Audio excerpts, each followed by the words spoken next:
Hello, can you all hear me? There's nobody watching anyway. This is a story of my life. Right. Um, I can't actually remember what I called this video. Well, it's over, or something. I think I put something like that.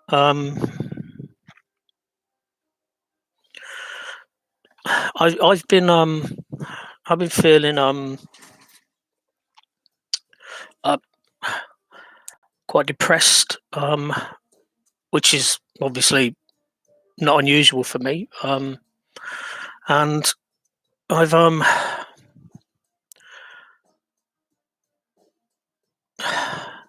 and both my sister and my best mate told me that it was probably a really bad idea. But I wanted to communicate with my ex to get some answers in my head, because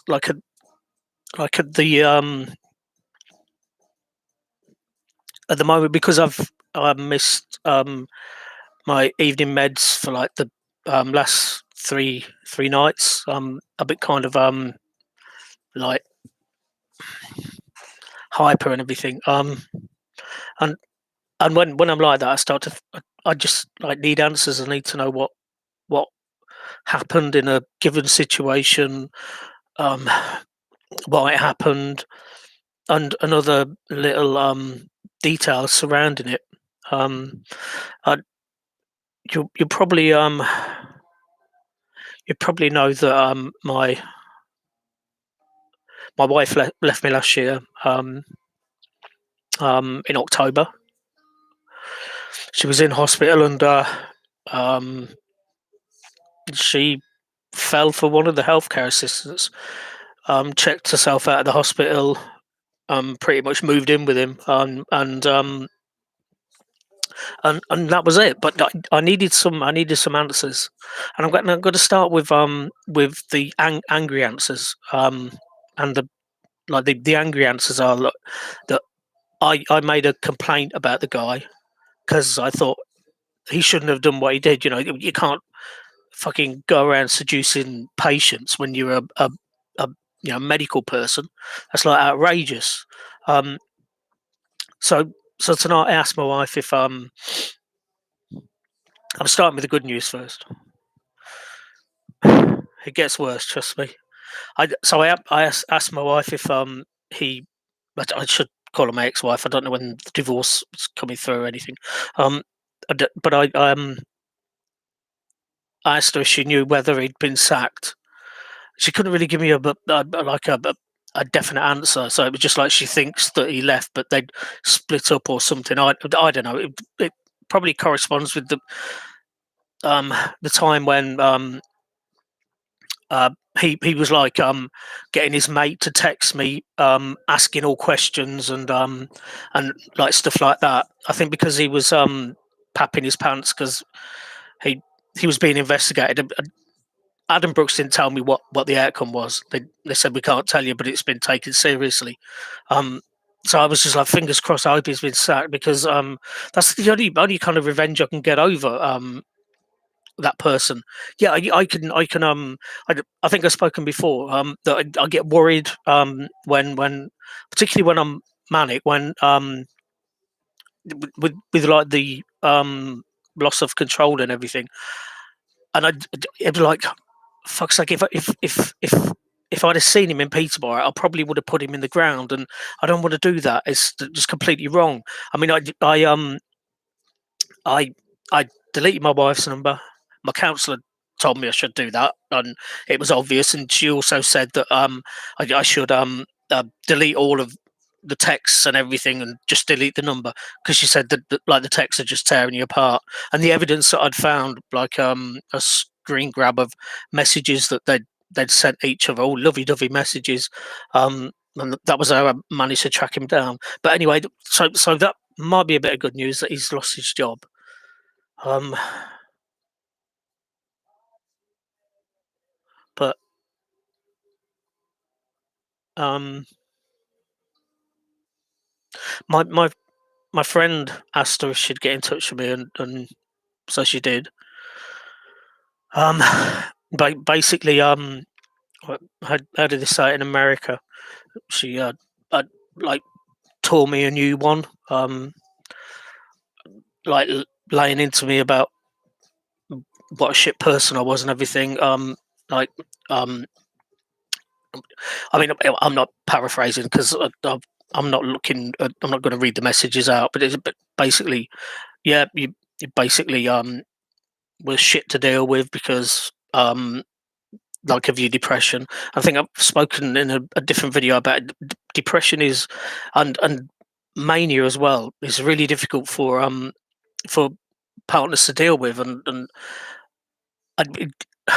a lot of us are kind of destined to be single because we self destruct the relationships that we're in. Um, what was interesting because I was speaking to one of my exes. We occasionally chat on Facebook Messenger, and she was telling me that um, she's she's looking at moving in with a new boyfriend and moving to London and everything, and like starting like a new life, and that's fantastic for her. Um, but she was talking about one of her exes, and one of her exes was bipolar as well, um, and the relationship ended. And she said it was interesting because she'd spoken to him recently. She likes speaking to her exes. She was speaking to him recently, and he just got a diagnosis of borderline personality disorder as well. And she said when she looked up what it was, like all the pieces just fit together, and she understood why he behaved in the way he did. She still didn't want to deal with all that hassle, but she understood, and that's kind of all you can hope for is like you just like um, people might want to take you on, but then they realise that it's a lot more difficult than what they think, and and so that's that. But yeah, I'm going off on a tangent, like because my mind is racing. Um, and anyway, yeah. So the she like I say, she tore into me, let me have it with both barrels, and probably pretty much all of it agree with. I don't think that there's any excuse for actually cheating or being deceitful or anything like that. I think if you've had enough of your partner, then what you need to do is pack your bags and or get them to pack their bags, and that's it. And then you can go looking for somebody else. But people don't want to do that. And I cheated on my first wife. Who am I to stand like in judgment? But anyway, she said that she no longer loved me. That might even be the phrase that she used, or she didn't love me anymore. One of the two. And that was like a massive axe in my chest. See, what had happened was that my friend Gary, who like acted as a intermediary between the two of us, he was saying you, I'll well he suggested that he would get in touch with my ex-wife, but he said like it's probably going to make you feel a lot worse communicating with her. So he was right. He was he's 100% right. He's very perceptive, and I I found out pretty much by deduction, although she didn't say. I didn't ask for details. She just told me that she split up with this guy in December. Um, but um, I'm guessing that the time when she disappeared and obviously was stopping around his house, because that corresponds with the screenshots of text and everything. The time that that happened, then she came back home. She didn't tell me then that she was seeing somebody else. Um, and she even said to me about like taking things slow and like maybe like re-cementing a relationship. And I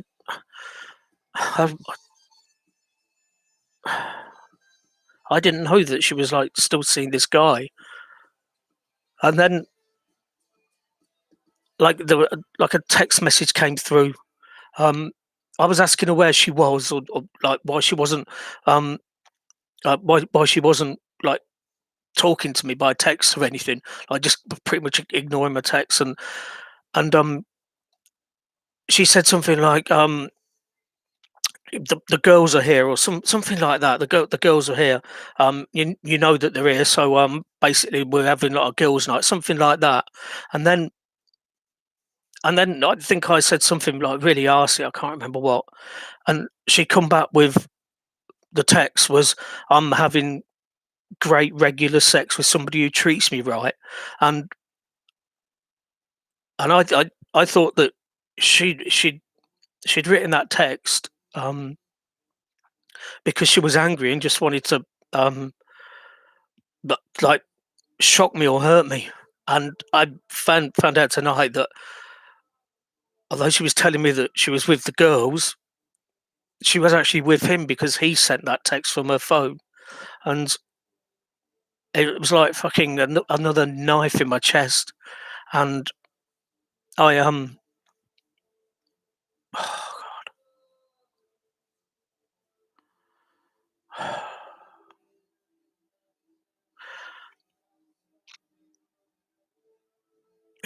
it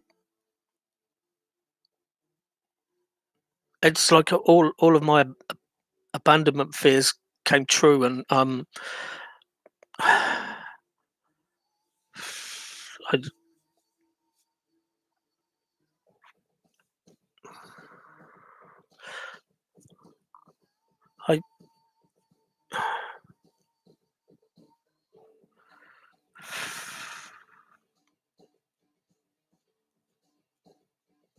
it's like finding out that this guy sent that text makes me want to basically hurt him.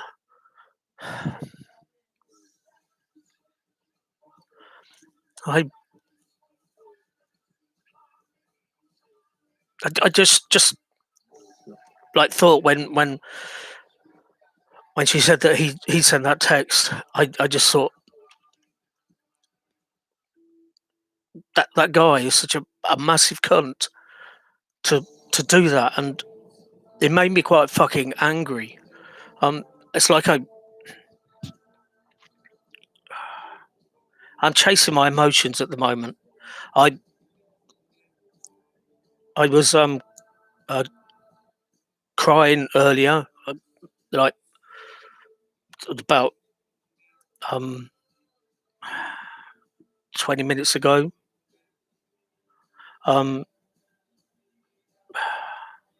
because I I spent a lot of time crying when my mum died, but because I, I always had it in my head that, and it's like stupid, and people tell me it was stupid. I always had it in my head that she would um she would come back to me. And she I mean she also told me that like when we had the big argument that like ended up with the police and everything. And she also told me that she'd only like shagged this guy once. And obviously that was a lie. And when I had the whole thing of him like accidentally calling my phone, and I could hear him taking the piss out of me for the messages that I'd sent my ex, voicemails. And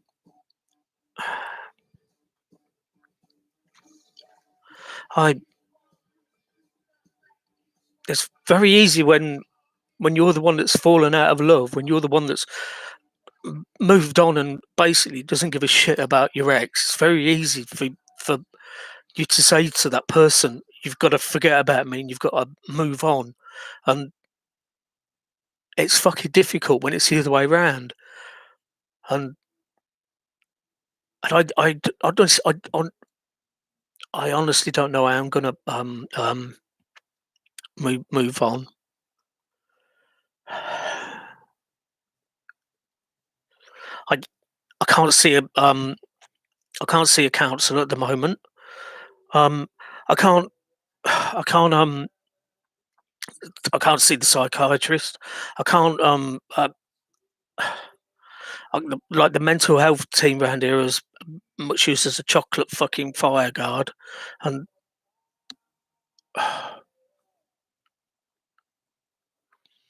my counsellor was like helping me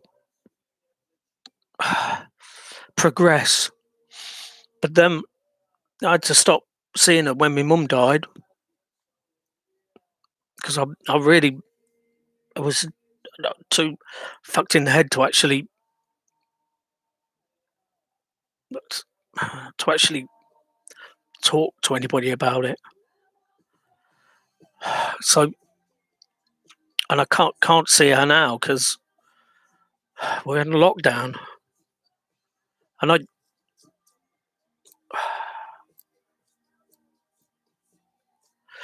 I think that's the hardest phrase you can ever hear from anybody is "I don't love you anymore," and that's the hardest phrase to deal with. It's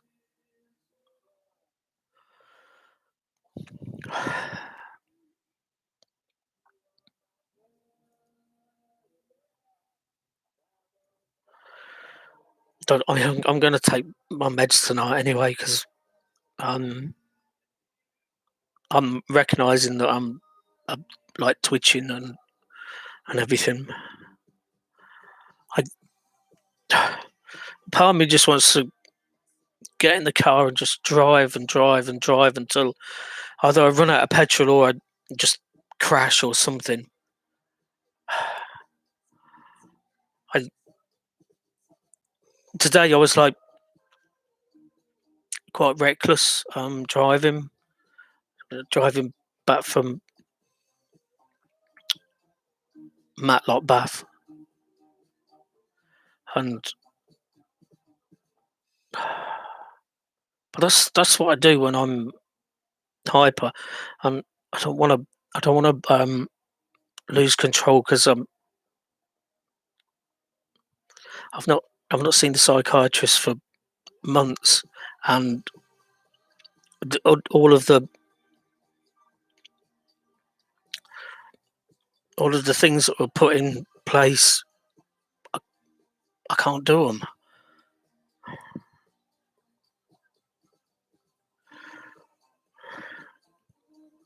I mean, I'd like to say to you that I hope if you suffer with bipolar or BPD that you don't ever have to hear those words. I don't love you anymore, um, or I've stopped loving you, or whatever. But I'm going to be really honest with you guys. There's a good chance that you will hear them because in, in my experience, people can't deal with dating somebody who's all over the place. I've been completely and utterly devastated, and I I knew the first time I set eyes on my ex-wife that she was special, that she was the one, and our first date was like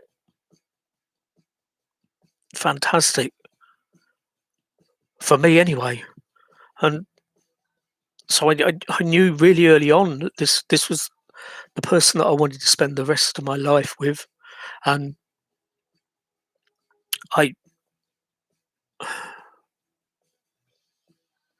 I, I've got absolutely nothing now. I've got, I've got, I've got nothing. I've got no hope. I've got no hope in the future. I've got absolutely nothing. It's it's going to be really tough, and part of me doesn't want to take the quetiapine because it's like a massive dose, and it will drag me down. And right now, that's the last thing I need is to feel down. I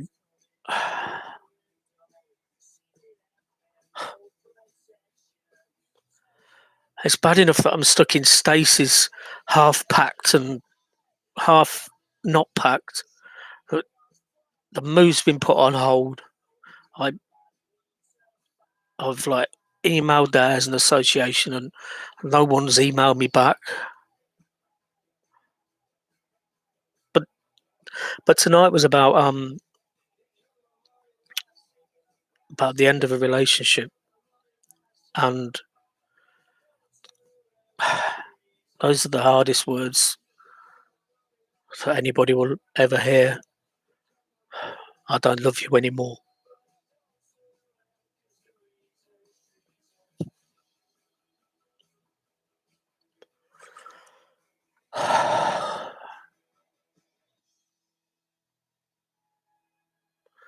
And I'm going to find it tough to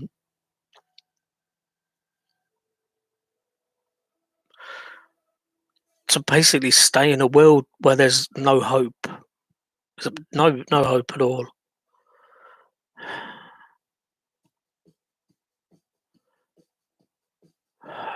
She she accepted the fact that I led like this bohemian lifestyle, and didn't judge me, and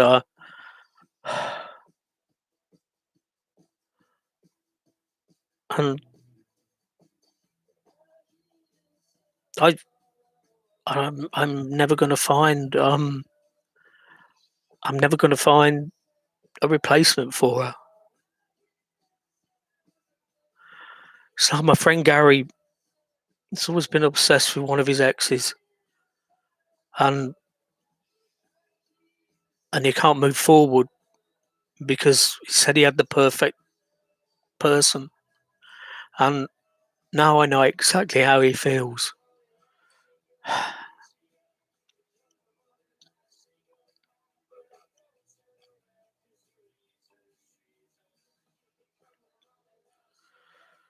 You know what, guys? If anybody's actually watching, I I'm gonna sign off now because I wanna um I wanna just lay on my bed, and kind of just um cry. Um,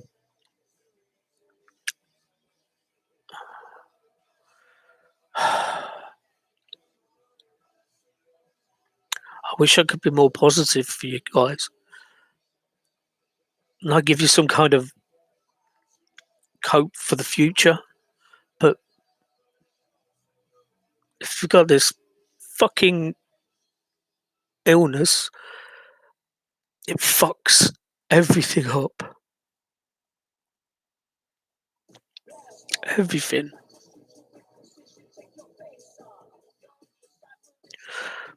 I'm gonna go because I don't want to be like losing losing my shit on camera. Um, that's it. I can't say anything positive.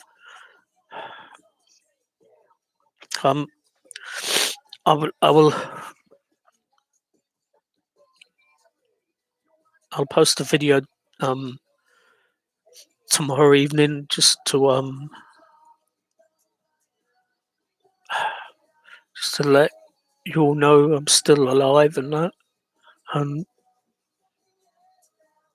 and then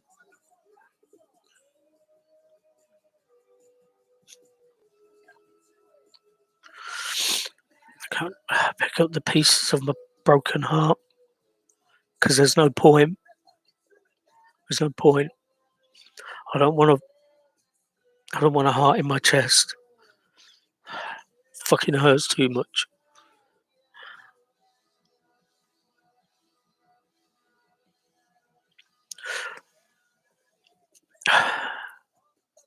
I'll